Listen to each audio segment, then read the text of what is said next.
कुछ लोगों को एक अर्जी की बजाय 10-10 अर्जी भी लेके आते हैं। तो ऐसा भी नहीं होता है कि 10-10 अर्जी का निराकरण हो सके, क्योंकि कुछ मांगे जो होती है वो गलत सलत भी कुछ लोगों की होती है। तो ऐसे भी सामने आए जहां से राष्ट्रपति जो कि भारत के सर्वोच्च नागरिक है, उनके वहां से पत्र आने के बावजूद संबंधित डिपार्टमेंट, कई डिपार्टमेंट में नाम नहीं लगाना चाहूंगा, लेकिन पुलिस डिपार्टमेंट हो या महसूल डिपार्टमेंट हो और बहुत से डिपार्टमेंट है, वो उसको उतना मान नहीं देते राष्ट्रपति। दोस्तों नमस्कार। दोस्तों आज वसई विरार में ऐसा कुछ हो रहा है जो शायद आज से पहले कभी हुआ नहीं। आज वसई विरार में लोगों की समस्या जानने के लिए मंत्री महोदय का जनता दरबार लगा हुआ। ये बात अलग है कि आम आदमी को अगर कोई अपनी तकलीफें हो, कोई परेशानी हो, तो उसके लिए जुरिडिक्शन होता है। एक पुलिस स्टेशन में कोई कंप्लेन दर्ज करवाने जाओ और इत्तेफाक से वो किसी और पुलिस स्टेशन की जुरिडिक्शन की तो बोला जाता है आपकी शिकायत यहाँ दर्ज नहीं होगी, आपका जुरिडिक्शन यह नहीं है, वहां जाना पड़ेगा। लेकिन राजनीतिक लोगों के लिए, मंत्री लोगों के लिए जुरिडिक्शन नहीं होता। जुरिडिक्शन के बाहर जाकर भी वो लोक दरबार लगा सकते हैं।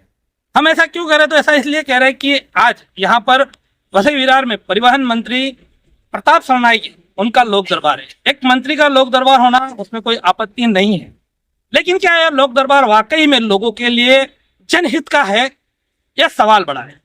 यह सवाल हम क्यों उठा रहे थे? सवाल के पीछे का जवाब यह है कि ऐसे लोक दरबार कहीं लगते आए हैं और पिछले कुछ समय से पालघर के पालक मंत्री कई बार ऐसे लोक दरबार लगा चुके हैं। और पालघर के जो पालक मंत्री है गणेश नाइक, वो भारतीय जनता पार्टी से है, और यहाँ प्रताप सरनाईक जो आए हैं वो शिंदेगढ़ से है। अभी इसमें भी एक पेच ऐसा फंसा हुआ है कि ऐसा गणेश नाइक जी जो है वो न सिर्फ पालघर जिले में बल्कि ठाणे जिले में भी कुछ जनता दरबार लगा चुके हैं। तो ये भारतीय जनता पार्टी और शिंदे गुट में ऐसा एक आपसी ये कंपटीशन सा चल रहा है कि उन्होंने वहां लगाया तो हम भी आपके जुरिडिक्शन में लगाते हैं। अब प्रताप सरनाईक जो परिवहन मंत्री है, तो उन्हें अगर नॉर्मली तौर पर कोई बात करनी चाहेगी तो परिवहन संबंधित, लेकिन आज के लोक दरबार में ऐसा कोई जुरिडिक्शन का बंधन नहीं है। जैसा मैंने आगे कहा, आज हर तरह की अर्जी पर वो बात कर रहे हैं, हर तरह की अर्जी पे यहाँ के अधिकारियों को वो दिशा निर्देश दे रहे हैं या कई मौकों पर वो सुना भी रहे हैं। तो अब ये सवाल ये है कि जब उनका जुरिडिक्शन नहीं है, उनका मंत्रालय नहीं है, ऐसे में आज वो आश्वासन देकर चले जाएंगे, लोगों की अर्जियां ले लेंगे, लेकिन क्या उस अर्जी पर वो अधिकारी जो कि जिनका जुरिडिक्शन है उनकी कहने पर भी नहीं मानते, तो इनके कहने पर मानेंगे? कई बार मुख्यमंत्री, जिनका पूरे महाराष्ट्र राज्य के ऊपर अधिकार है और हर एक डिपार्टमेंट उनके अंदर में आता है, वो मुख्यमंत्री के वहां से पत्र आने के बावजूद उस पर अमल बजावनी नहीं होती। और कुछ कुछ मामले तो ऐसे भी सामने आए जहां से राष्ट्रपति जो कि भारत के सर्वोच्च नागरिक है, उनके वहां से पत्र आने के बावजूद संबंधित डिपार्टमेंट, कई डिपार्टमेंट में नाम नहीं लगाना चाहूंगा, लेकिन पुलिस डिपार्टमेंट हो या महसूल डिपार्टमेंट हो और बहुत से डिपार्टमेंट है, वो उसको उतना मान नहीं देते राष्ट्रपति के पत्र को। तो ऐसे में मंत्री जी यहाँ आए, उनके लोक दरबार के बाद क्या वाकई में जो लोग यहाँ अपनी उम्मीदों से अर्जी लेके आए उनको आज वाकई फायदा मिलेगा? ये एक सवाल। अब जैसा मैंने जुरिडिक्शन की बात कही, तो जब यहाँ मंत्री जी आए तो जो पुराने दोस्त थे वो आज दुश्मन है। तो उसी चीज में शिंदे गुट और उद्धव गुट दो अलग अलग हो गए। एक जमाने में एक ही शिवसेना हुआ करती थी, तो उद्धव गुट वाले कब इसमें ये रहने वाले थे? उन्होंने भी मौके का फायदा उठाया और काले झंडे दिखाकर विरोध प्रदर्शन किया, क्योंकि आपका जुरिडिक्शन नहीं है, उनका यही कहना था। हालांकि उनको अपनी राजनीति चमकानी थी। और इन सब के पीछे जो मकसद देखा जाए तो मकसद सीधा है, बहुत कम समय बाद महानगर पालिका चुनाव आने हैं, महानगर पालिका और जिला परिषद भी।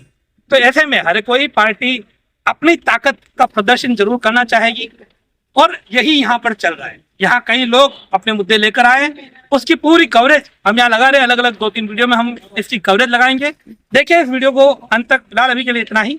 नमस्कार, जय हिंद, जय महाराष्ट्र। सर 2019 के चुनाव के बाद अब हम देख रहे हैं कि शिंदे गुट कहीं ना कहीं वसई विरार में अपना अस्तित्व तलाशता हुआ नजर आ रहा है। तो जिस तरीके से ये जनता दरबार अब लगाया जा रहा है, ये जनता दरबार चुनाव के बाद भी, वीवीएमसी चुनाव के बाद भी जारी रहेगी? ये जो पूरा प्रकरण है जो जनता दरबार का जो पहले तो चुनाव के बाद भी पहली बात करता हूँ, हमने जो इस महाराष्ट्र में क्रांति जो की थी 2022 में, यानी 2019 में कोई शिंदे गुट नहीं था, और हम शिवसेना के नेता है सब। एकनाथ शिंदे जी है, प्रताप सरनाईक जी है, हमारे जो माजी खासदार और विद्यमान विधायक है राजेंद्र गावित जी हो या रविंद्र फाटक जी, और हम लोग किसी जनता दरबार, लोक दरबार या हमारे कुछ काम की वजह से या कुछ कॉर्पोरेशन के इलेक्शन की वजह से कहीं काम नहीं करते। हम 24 घंटा काम करने वाले शिवसेना हैं। आज से नहीं बल्कि हमारी शुरुआत जब भी हो गई विद्यार्थी संगठन से लेकर अभी तक सभी हम लोग आज काम करने के लिए तत्पर होते हैं। आज मंत्री के रूप में अगर हमें वो संधि उपलब्ध करके दी और संपर्क मंत्री के रूप में अगर शिंदे साहब ने मेरे ऊपर वो जिम्मेदारी ली तो लोक दरबार लेना मेरा कर्तव्य है।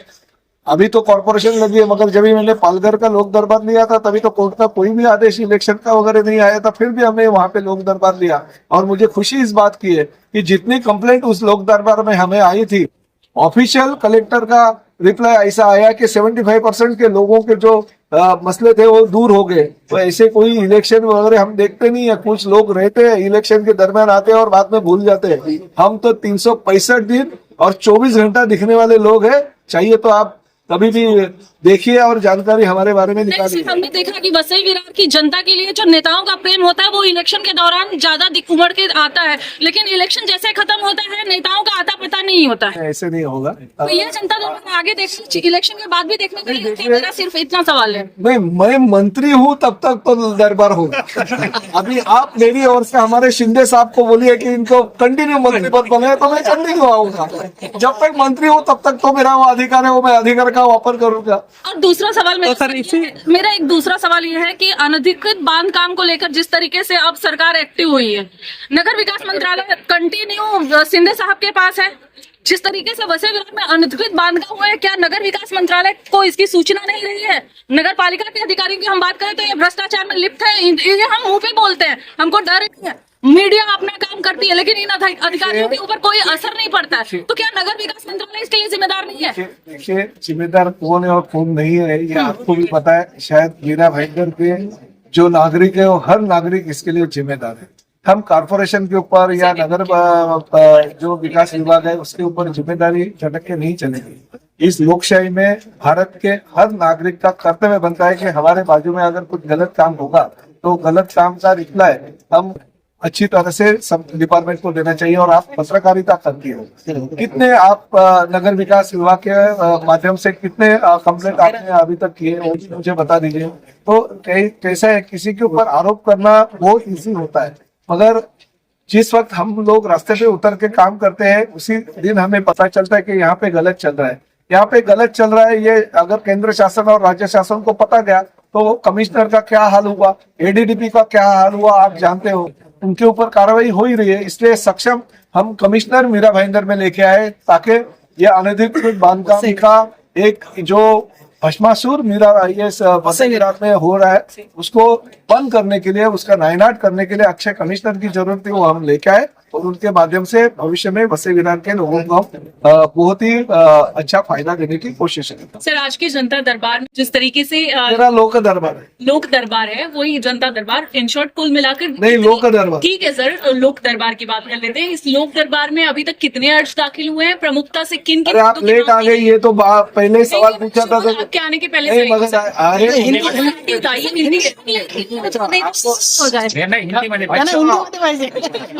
नेता भी टाइम पे आते हैं, कभी कभी आप लोग लेट आते हैं तो आपको रुकना पड़ता है। ठीक है, अच्छा, बहुत अच्छी बात है, धन्यवाद। और मैं दिलगिरी व्यक्त करता हूँ क्योंकि हमारी पालक उदय सामंत जी जो हवा में है ना, वो उसकी वजह से जरा वो लेट आए, इसलिए हमें लेट आना पड़ा।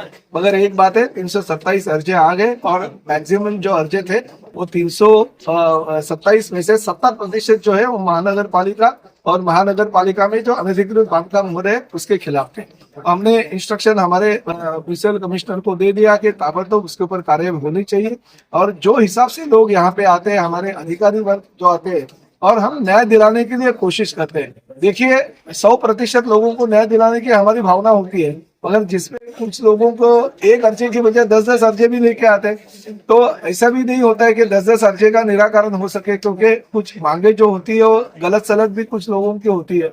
मगर आज के जनता दरबार आप जो कह रही है वो लोक दरबार के माध्यम से जितने भी लोगों के सवाल है हम पूरी करने की कोशिश करें। और हमें इस बात की खुशी है कि पिछले पालघर के दौरे में 300 से ज्यादा अर्जी आए थे, उसमें से 70% नहीं 75% लोगों के काम हो गए। इस जिलाधिकारी कार्यालय का अहवाल है। हम यही देखेंगे कि वसई विरार के इस लोक दरबार में भी ज्यादा से ज्यादा लोगों को सुविधा मिले और भविष्य में बहुत सारी योजनाएं राज्य शासन के माध्यम से हम वसई विरार में ले आ रहे हैं, उसका भी लाभ हम लोग म्युनिसिपल कमिश्नर के माध्यम से वसई विरार के लोगों को दे देंगे। सर, परिवहन मंत्री और करने का काम किया जा रहा है बहुत ही प्लास्टिक गलत के काम माध्यम कर से। रहा है। हमने बहुत ही गंभीरता से उसकी दखल ले ली है। ब्लास्टिंग के माध्यम से पर्वत तोड़ रहे, कोई भी परमिशन लिए मगर पर्वत तोड़ने के टाइम पे जो बारूद वापरा जा गया है वो भयंकर है।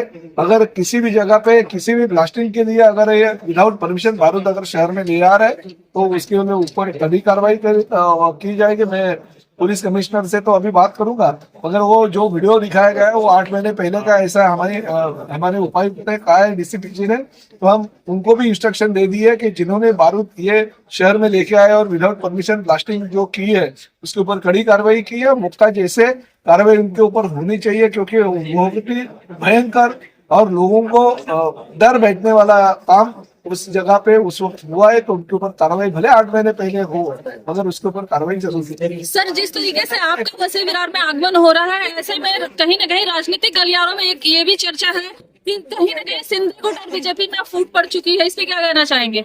अरे बाबा, महायुति आपको देखा नहीं जाता कि अच्छा काम हमारी सरकार कर रहे है और ये फेविकॉल का जोड़ है, ये अटल है। आप बिल्कुल चिंता मत कर दीजिए। कितनों भी लोगों ने तोड़ने की कोशिश की तो भी अजित दादा पवार और एकनाथ शिंदे साहब और देवेंद्र फडणवीस का जो जोड़ है वो कायम रहेगा।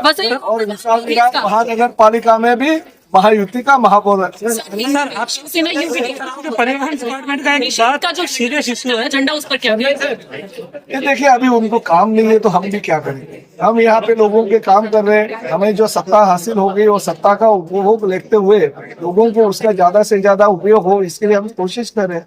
अगर उनको कुछ काम नहीं है, काला झंडा हमारे कहने पे अगर, क्योंकि उनका भगवा ध्वज जो है हमारे पास है, उनके पास अभी काले झंडे रह गए तो अपने बेचारे उनको भी किया। सर, आप मानेगा उनका झंडा आपके पास है, आपका नहीं है? हमारा है। आपने कहा उनका झंडा हमारे पास है। हमारे पास भगवा ध्वज है, उन्होंने हमारे पास आना चाहिए उल्टा। अगर उनको अगर काले झंडे के ऊपर वो आज काले झंडे हैं और भी कल नए नए झंडे हो।